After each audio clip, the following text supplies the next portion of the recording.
سأل سائل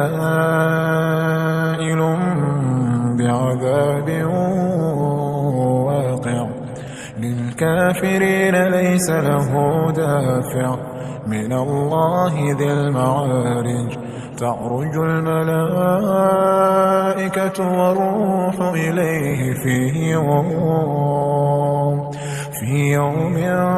كان مقداره 50,000 سنة.